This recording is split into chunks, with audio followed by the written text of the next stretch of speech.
এখন বাজে প্রায় 3:30 আর আমি এখন রান্না করছি দুপুর 3:30, রাত না কিন্তু। একা একা আমার ভালো লাগছিল না, সকালে টিফিন খেয়েছিলাম। আর বুকুর বাবা যেহেতু বাইরে গেছে, তো যখনই বুকুর বাবা কাজের ক্ষেত্রে বাইরে যায় আমি কি করি, রান্নাবান্না খাওয়া দাওয়া সব ভুলে যাই। একার জন্য রান্না করতে ভালো লাগে না, তো সেই জন্য এখন আমি রান্না করছি।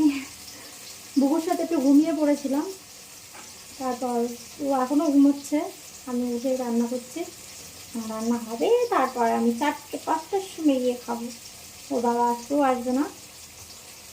তো তোমরাও কি এরকম করো, বাড়িতে কেউ না থাকলে আমার মতো না খেয়ে দেয়ে করে থাকলে অবশ্যই কমেন্ট করে জানাবে।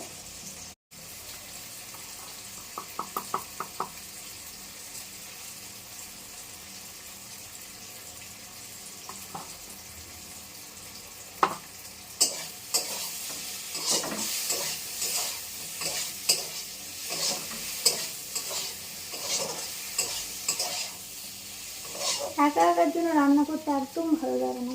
একা একা রান্না করা তো দূরের কথা, একা একা খেতেও ভালো লাগে না আমার।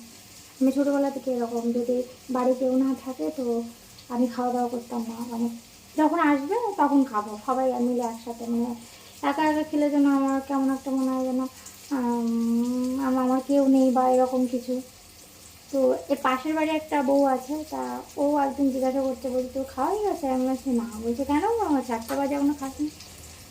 আমি বলি যে এখনও বকুর বাবা আসেনি তাই খাইনি। তো বলছি ও ও যদি আজকে না যদি খাবে না, না খাবো কিন্তু টাইমটা একটু উল্টো পাল্টা হয়ে যাবে, এই আর কি, কাছাকাছি কিনা। কী রান্না করছি বলবো? ডিমের ঝাল আর ভাত, আর কিচ্ছু করিনি। অন্য অন্য দিন তো 2-3টে করে তরকারি করা হয়, খাওয়ার লোক নেই এখন, ওই জন্য আর বানাইনি। আর এই দেখছো এই মশলার কৌটোটা কি উঠছে দেখাচ্ছি, এটা আমি বাড়িতে বানিয়েছিলাম আমার নিজের হাতে। দারুণ না?